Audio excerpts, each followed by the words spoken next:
Now, so إلزامها بالحق, making it something that you bind upon your soul, that you force your soul to be accustomed to following that which is correct, that which is the truth.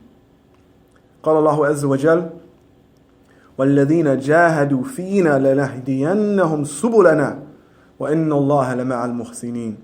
Allah Ta'ala, He says, and those who strive their earnestness in jihad, those who strive their earnestness in fighting for the sake of Allah Subhanahu wa Ta'ala, their own souls, exerting their efforts in ta'ah, in imtithali awamirillah, wajtinabi nawahi, in implementing the commands of Allah, and in abandoning and staying away from and avoiding the prohibitions of Allah, لَنَهْدِيَنَّهُمْ سُبُلَنَا. This verse here, Allah Subhanahu wa Ta'ala, He mentions those who jahadu fina, those who make this particular jihad, and in a manner and the proper way, and we're talking about all of its aspects, in a manner the Prophet ﷺ and his companions were upon, whether it be qital, right, in the way of Allah, defense, or whatever it may be. But even more so here, what the Shaykh is talking about, your soul, your own nafs. Those who do this, there is some positive results, or a positive result, a very important positive result. لَنَهْدِيَنَّهُمْ. Allah Ta'ala says, those who do this, what is in return they're going to receive? They're going to receive hidayah. They're going to receive guidance. لَنَهْدِيَنَّهُمْ سُبُلَنَا. We're going to guide them to all the particular ways and means that lead towards the pleasure of Allah. They're not going to be left astray. They're not going to be left misguided. If they make what? Jihadun nafs. Or even jihadul kitab. Ibn Taymiyyah rahimahullah ta'ala, he said, and even the takfiriyun, they use this in the wrong manner. But Ibn Taymiyyah, he said, Shaykh al-Islam, he said, because of this particular ayah here, when there's a lot of fitan going on, and trials and tribulations, and things are obscure, and the truth is unknown, فَانْظُرُوا إِلَىٰ أَهْلِ الثَّغْرِ. Look towards the people who are holding down the frontiers and fighting for the sake of Allah. Today I say, is it ISIS? No. Is it all these other groups who claim this? No. Is it the physical qital? I say no, not necessarily. It is what? It is da'wah ilallah. Those who are holding down the frontiers of Islam now are the ulama and the tulab al-ilm and the du'at. These who are protecting the thagr. You know what the thagr is? The frontiers, meaning the places which the enemies can enter from, around, surrounding the boundaries of a particular locale. So now by us being surrounded by the world, so to speak, there are frontiers. And they're being held down. And they're being guarded by individuals. Who are these individuals? Ulama of Ahlul Sunnah. Who are these individuals? Mashaykh of Ahlul Sunnah. Who are these individuals? Talibatul ilm min Ahlul Sunnah. The students of knowledge from Ahlul Sunnah. Who is it? The du'at, the callers from Ahlul Sunnah. Who is it? The imams of the masajid of Ahlul Sunnah. The khatibs of the masjid of Ahlul Sunnah. Each and every one, the teachers in the schools and in the universities, those who have the television shows and the radio shows, those who are writing the books and writing the articles according to the aqeedah of Ahlul Sunnah and the manhaj of the Salaf, these are the people holding down the frontiers. So when there's fitna like we have today, and the truth is unclear, then we need to look towards them. We need to look towards them. Then the takfiriyun, they take this verse and they utilize it to say, look towards the people who are quote unquote fighting jihad fi sabilillah. La, this is not jihad fi sabilillah. That's not jihad of the Prophet. That's not the jihad haqqa jihadi. That's not the right jihad in the right manner. So we don't look towards those ignorant individuals for nothing. But we look towards the people who not necessarily have any weapon in their hand that can physically destroy someone. Rather, they have the pen, and they have their tongue, and they have their knowledge, and they have their ability in exerting their efforts, going out there calling the people to the correct understanding of Islam. Those who are doing this, then لَنَهْدِيَنَّهُمْ, we give them guidance. وَإِنَّ اللَّهَ لَمَعَ الْمُحْسِنِينَ. And Allah is with, no doubt about it, with His awn wa ta'yeen wa ta'yeed wa nusr, with His aid and assistance and help, He is with the people who are people of ihsan. People of ihsan. So even the takfiriyun, I don't want to go too far, they can't even use this verse to support what they're doing. Or the jihadiyun, or whoever you want to call these people, whatever their names are. ISIS and the rest of these people, they cannot, Al-Qaeda and Shabab and all of these other groups from the east to the west and the Arabian Peninsula that are killing people unjustly, they cannot even use this verse to say that this is the people that fall in this verse is us, because Allah ended the verse by saying what? وَإِنَّ اللَّهَ لَمَعَ الْمُحْسِنِينَ. That Allah subhanahu wa ta'ala is with the people of ihsan. And ihsan is diddul isa'ah. Ihsan is the opposite. Ihsan is the opposite of isa'ah. Isa'ah is harming, hurting, misbehaving, killing, stealing, robbing, raping, looting, destruction. All of these things fall under isa'ah. And ihsan is the opposite of that. You follow me now? So there's no way that they can be the people who are mentioned in this verse, or any of those who are affiliated with them, just for the mere fact that Allah ends the verse. And this is why always when Ahlul Bid'ah, you try to use a verse for them, the verse is always going to be against them in reality. Even though they try to use the verse and it's for them, if you really look close into the verse, the people of Sunnah, they will be able to use that same verse against them. So this statement that they're using for themselves, they forget about the end part, that Allah is with, and He aids and supports and gives victory to the people who are muhsinun. They are not muhsinun. They are not people of ihsan. They are people of fasad and isa'ah. They are mufsidun. They are musi'un. They are people of destruction and not people of construction. طيب? The Shaykh says, وَلَا بُدَّ أَيْضًا مِنَ الْحَذْرِ الشَّدِيدِ مِنَ الْفِتْنِ. The Shaykh says, and there's also something important to connect with this dua. I don't want you to forget where we were. We're talking about what is connected to the dua of asking Allah to renew your iman. What are the actions connected to that? See if you follow me or if I lost you a little bit. What are the actions connected to asking Allah to renew your iman? Taking account, inventory, making muhasabah, right? Ahsant. Barakallahu feek. Remember? Anyone? Even before that.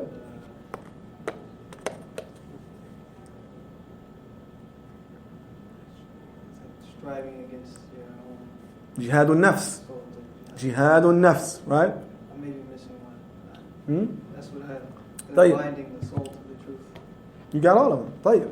And now we mentioned something else he says, is also having a very severe caution and being aware of the realities of the fitan of the dunya. Of the fitan, excuse me. Having a strong understanding and a severe, cautious, and protecting yourself from fitan. All of its types. You understand? So we even go back again, ikhwan, wa akhwat. We see the fitan in front of us, yet we run headlong into it.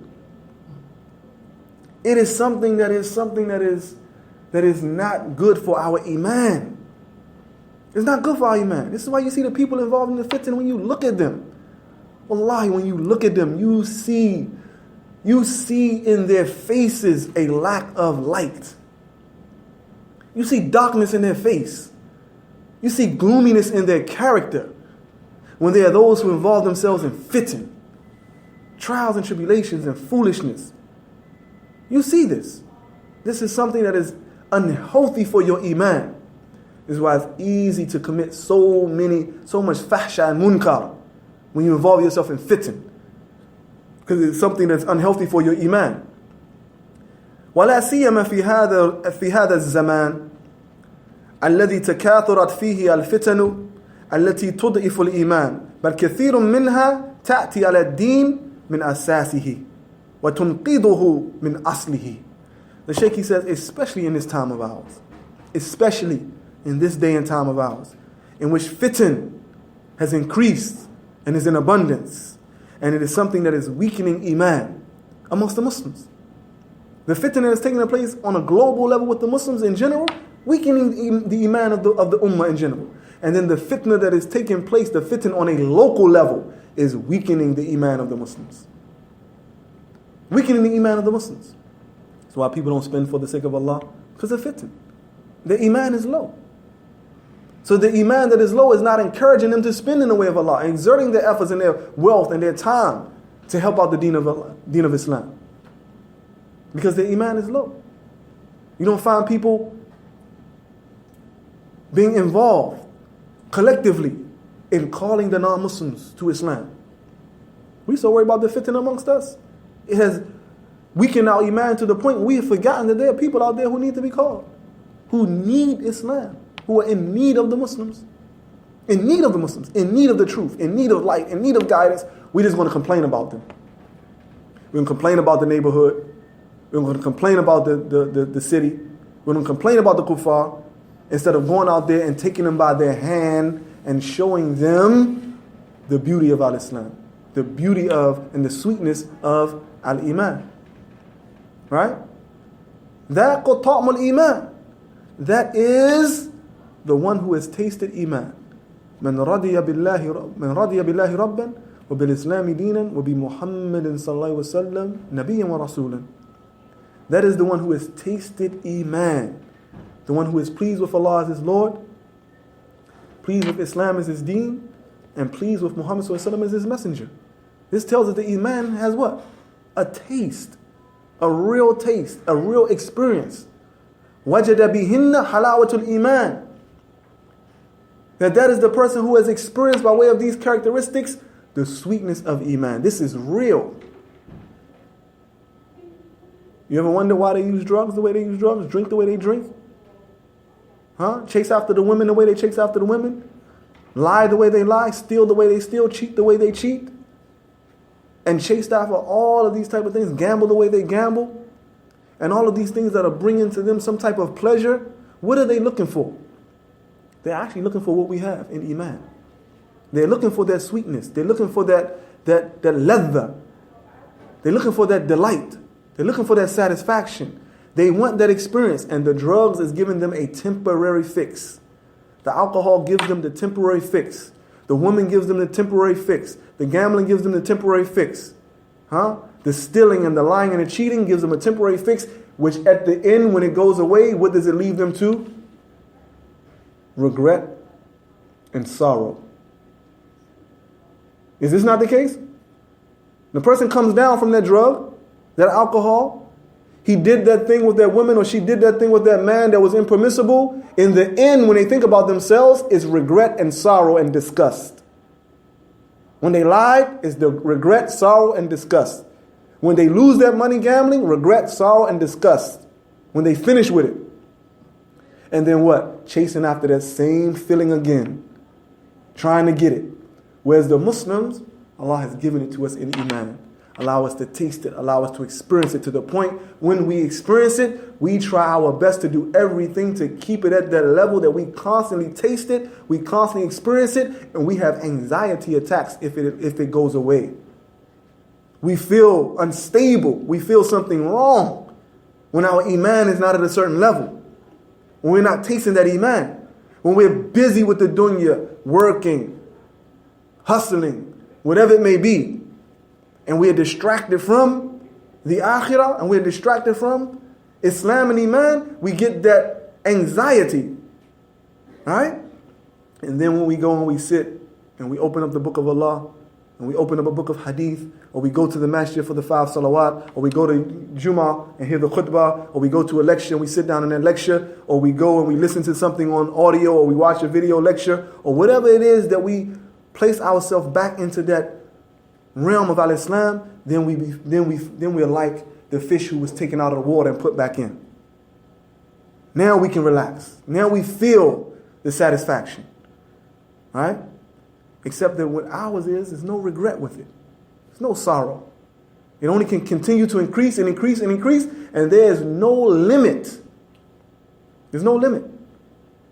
Right? There's no limit. So the Shaykh he says,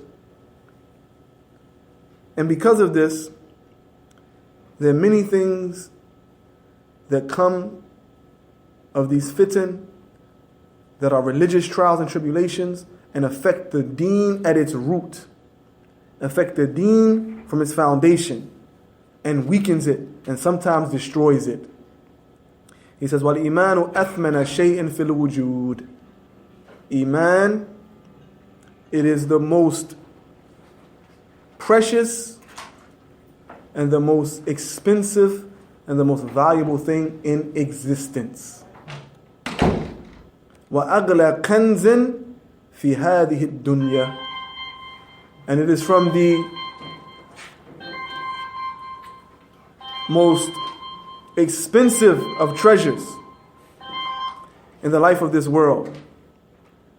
وَمَنْ افتقده افتقد الحياة الحقيقية. And whoever has lost their iman, whoever has lost their iman, they have lost true life. They have lost true life. فإنه لا حياة حقيقي أو لا حياة حقيقة للإنسان بلا إيمان. Rather, there is no true living. If a person doesn't have iman, they're not really living. وأما مجرد المشي على الأقدام والأخذ بالأيدي والتكلم بالألسن دون الإيمان بالله عز وجل فهذه حياة بهيمية. He says, as for just mere walking around on your feet and mere being able to utilize your hands and being able to merely speak with your tongues and all of these faculties that you have and the living that proves the fact that you're living, but if you have these particular things that are aspects of life, but you don't have iman in Allah, then this is the life of an animal. Because an animal can walk. An animal has a way of expressing themselves verbally. An animal can take and grab things and seize things and touch things. But an animal doesn't have iman.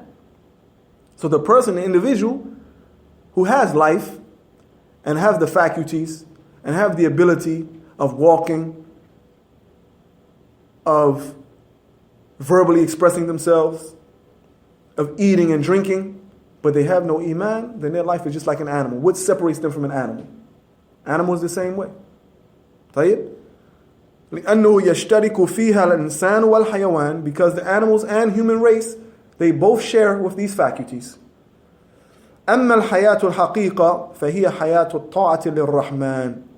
But as for the true life, as for the real life, then it is the life of obedience to Ar-Rahman وَإِتِّبَاءِ الرَّسُولِ, and following the Sunnah and following the Messenger عليه الصلاة والسلام. ولهذا قال الله عز وجل يا أيها الذين آمنوا استجيبوا لله وللرسول إذا دعاكم لما يحييكم.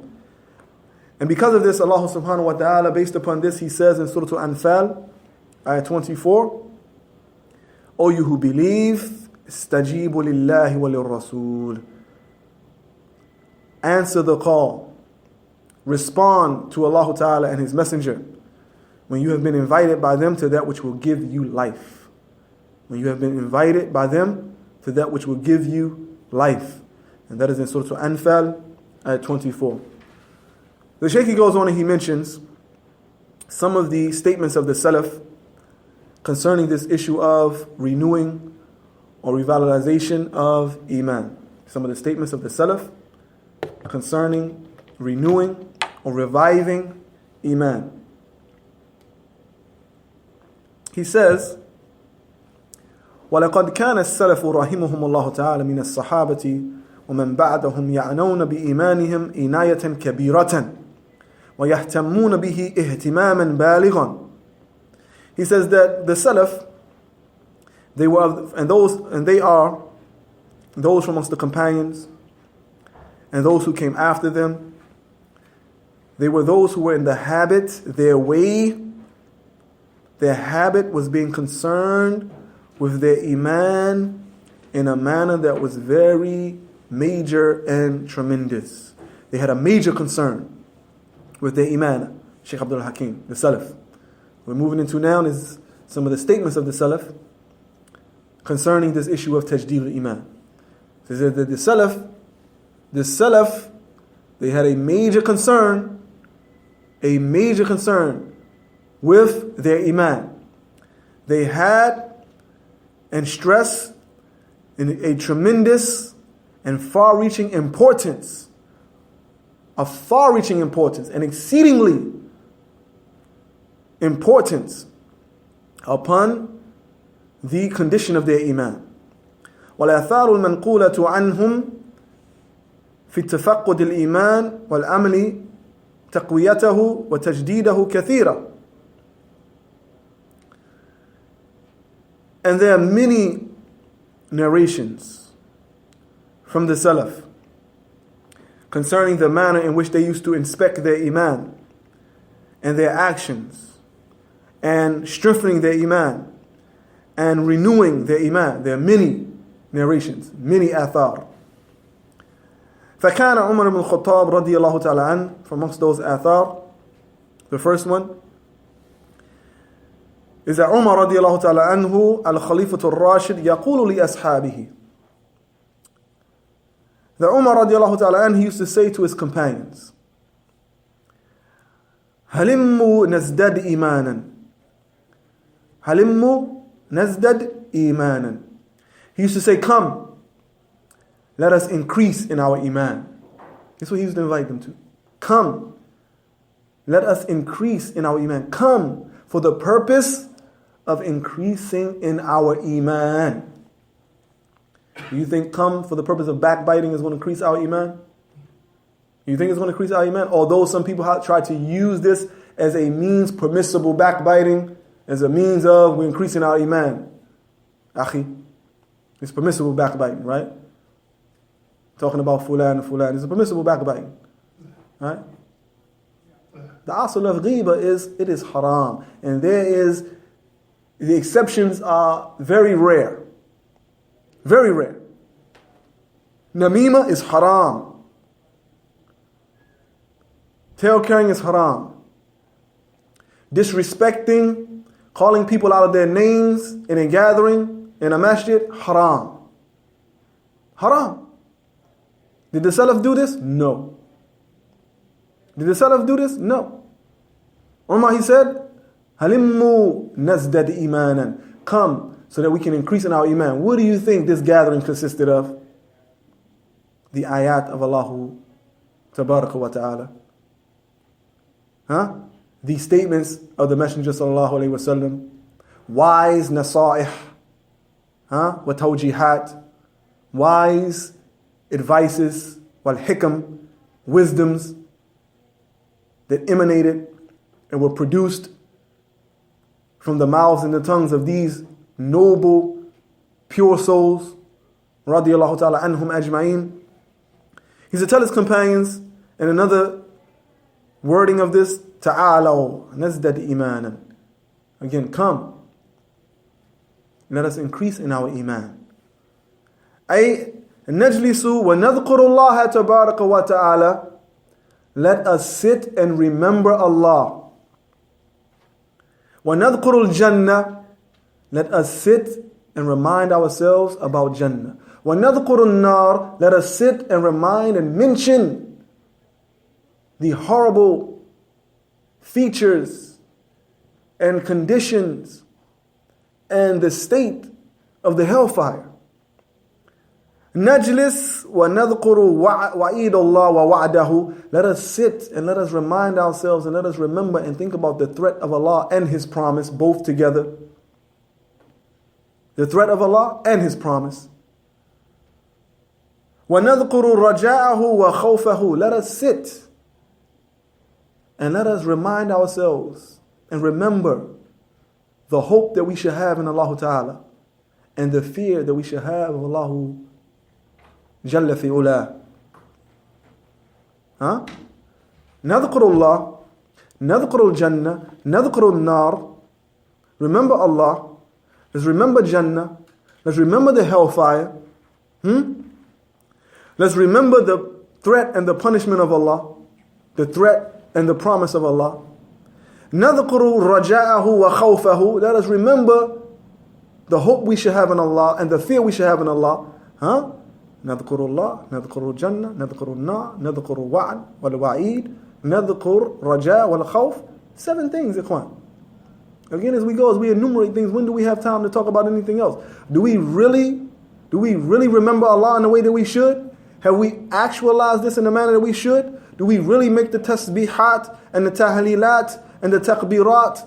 Do we really do this in the manner, in the tahmidat? Do we do this in the manner that we should, like the Sahaba used to do? Do we actually sit and say Subhanallah enough? Alhamdulillah enough? La ilaha illallah enough? Allahu Akbar enough? Do we even hear the people after the Salawatul Khams mentioning and saying these things in the manner that the Sahaba used to do? After the Salat, when the Imam makes Taslim, you hear nothing from the people.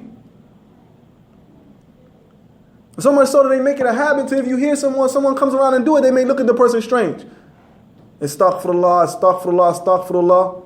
Allahumma anta as-salam wa minka as-salam. Tabarakta ya dal jalali wal ikram. La ilaha illallah wahdahu la sharika lah. Lahul mulk wa lahul hamd wa huwa ala kulli shay'in qadir. La ilaha illallah wahdahu la sharika lah. Wa la na'budu illa iyyah. له النعم وله الفضل وله الثناء الحسن ولا حول ولا قوة إلا بالله لا إله إلا الله وحده لا شريك له مخلصين له الدين ولو كره الكافرون اللهم لا مانع لما أعطيت ولا معطي لما منعت ولا ينفع ذا الجد منك الجد. You don't hear this in the Salafi masjids. Sahih? You don't hear the people doing this, but we following the Salaf. You don't hear the people doing this, but we follow the Salaf. It's almost that the people don't even understand and they have not recognized that this is the ruh of al-Islam. This is the ruh of al-Iman. These kalimat that you don't have to be a talib al-ilm or an alim to be able to do.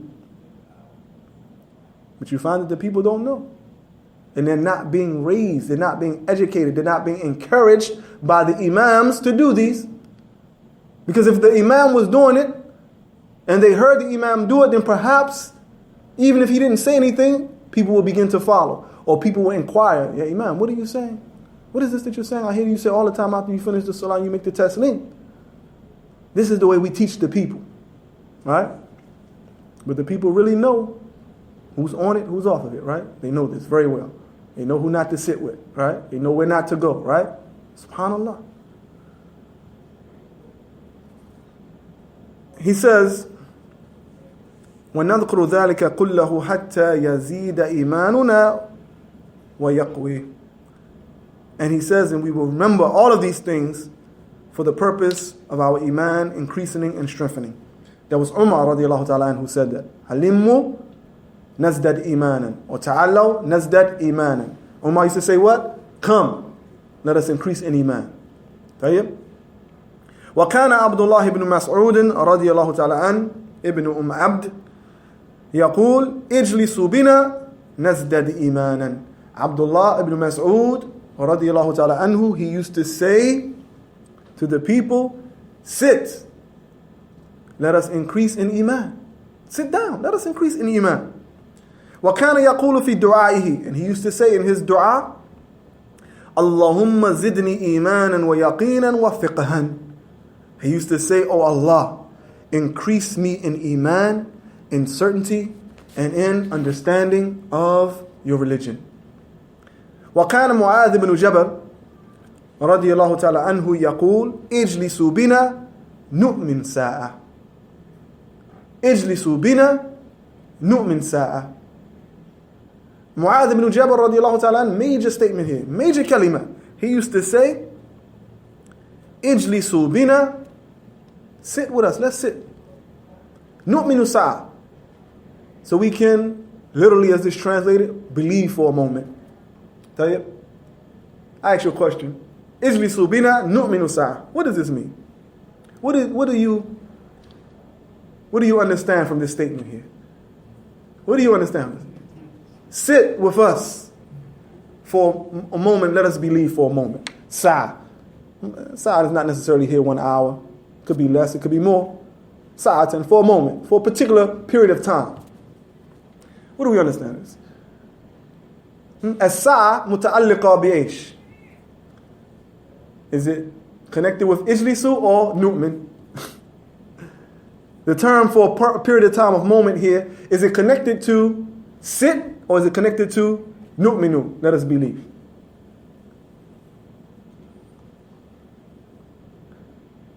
How do we interpret this statement from this great companion? Ijlisu bina nu'minu sa'a. Because from the literal wording of it, we can look at it and say, well, we sitting for a moment? Huh? Are we sitting for a moment or are we believing for a moment? Huh? اثنين أحسن الحمد لله. المعنى اجلسوا بنا نقوي إيماننا. let us sit so that we can increase and that we can strengthen our Iman. Let us sit for this period of time for the purpose of making our Iman strong. So if any gathering does not consist of, or it does not include the fundamental components that will allow you to increase your Iman, if you leave from a gathering and you feel in some type of way, and it's for no reason at all within you, meaning yourself, you got some issues going on. But if you go with sincerity and you leave there and your Iman is not increased, then something's wrong. Something's wrong. وكان عبد الله بن رواحة رضي الله تعالى عنه يأخذ بيد النفر من أصحابه فيقول تعالوا نؤمن ساعة تعالوا فلنذكر الله فنزدد إيمانا بطاعته لعله يذكرنا بمغفرته. Abdullah ibn Rawaha radiallahu ta'ala an, he used to take the hand of a group from amongst his companions. He used to take their hand, showing also the way and the mannerisms of the Muslims or the people of the past, especially the teachers and the imams and the scholars, that they take the hand of their students, of their companions, of the people when they speak to them. He used to take the hand and he used to say, come, nu'minu sa'a, just like Mu'adh ibn Jabal. Let us increase and strengthen our Iman for a particular period of time. Come, فَلْنَذْكُرِ اللَّهَ فَنَزْدَدْ إِيمَانًا بِطَاعَتِهِ. Come, let us remember Allah so that our Iman will increase by way of His being obedient to Him. And perhaps, or what is hoped, that by way of this, Allah will remember us. Allah will consider us for His forgiveness. Subhanallah. Perhaps Allah will remember us or consider us for His maghfirah, for His forgiveness. ويقول أبو الدرداء رضي الله تعالى عنه من فقه العبد أن يعلم أمزداد هو أم منتقص ومن فقه العبد أن يعلم نزغات الشيطان أن تأتي. Abu Darda radiallahu ta'ala anhu, the great companion, the wise man of this ummah, he used to say, from the fiqh of a servant, from the servant's understanding of the religion, from the signs that a servant truly understands the religion, is him knowing muzdadun huwa am muntaqis. Is he an asset to his iman or an asset to himself or a liability? Is he an asset or a liability? Is he one who is increasing himself, or is he one that is destroying or decreasing, or he's limiting himself? He's being a hindrance to the increase of his iman. This is from the fiqh of an abd. A person having fiqh in the religion. A faqih to the Sahaba was people who understood the realities of their self. People who understood the realities of this journey from this life to the hereafter. Fiqh to them was anything that brought them near to Allah. It wasn't like we understand fiqh today. Right? It wasn't like we understand that the faqih is a major scholar. A person who's a student of knowledge in the furu' of the religion. Right? The person who is a major scholar in the subsidiary issues of the religion, along with their proofs. Right? These were people who, the faqih to them, and fiqh to them, was the one who understood the realities of this life and the hereafter, and every single thing that would draw them near to Allah, even if it be the most smallest of deeds. So the fiqh of a servant is knowing is he an asset to himself or a liability? From the fiqh of the servant, of knowing the person possesses fiqh, is that he knows the way the shaitan instigates him and how these instigations come, from what direction they come. أي دليل على فقهه. Shaykh Abdul Razak, he says, أن ينظر في أمر إيمانه أفي زيادة هو أو نقصان. Is that from the fiqh of the individual that he inspects the affair of his iman.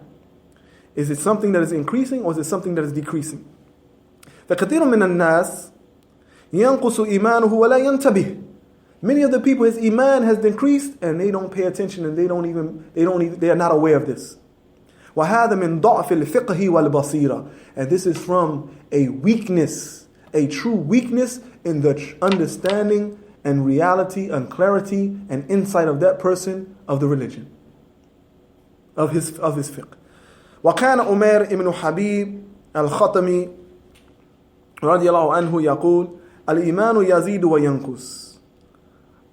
Umair ibn Habib al-Khatami radiallahu anhu used to say, Al-Iman increases and decreases. فَقِيلْ وَمَا زِيَادَتُهُ وَنَقْصَانُهُ. And it was said to him, what is its increase and what is its decrease?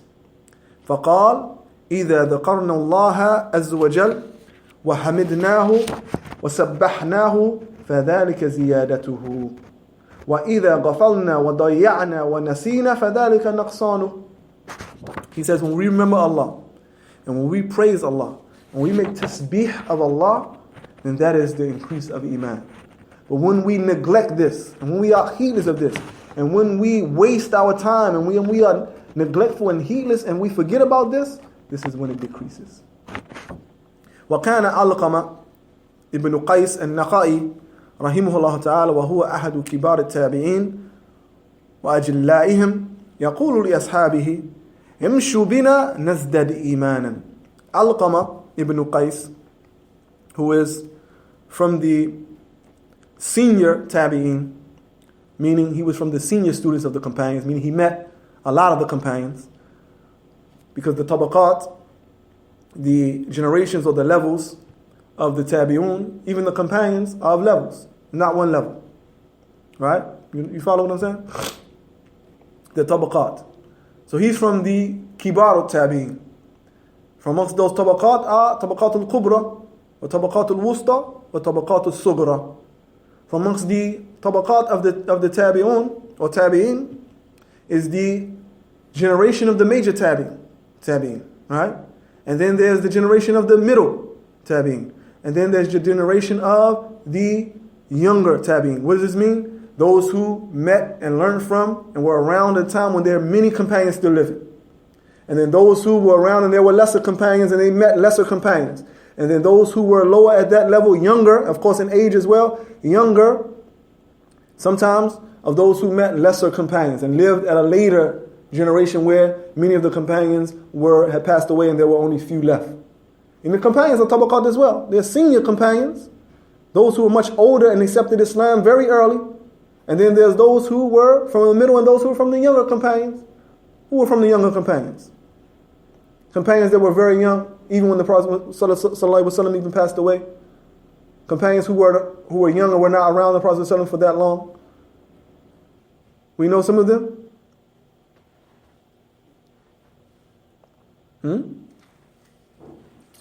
One of them, Ibn Abbas, radiallahu ta'ala anhuma. He was young when the Prophet ﷺ passed away. Abdullah ibn az-Zubair, the son of az-Zubair, and Asma, radiallahu ta'ala anhum. Young when the Prophet ﷺ passed away.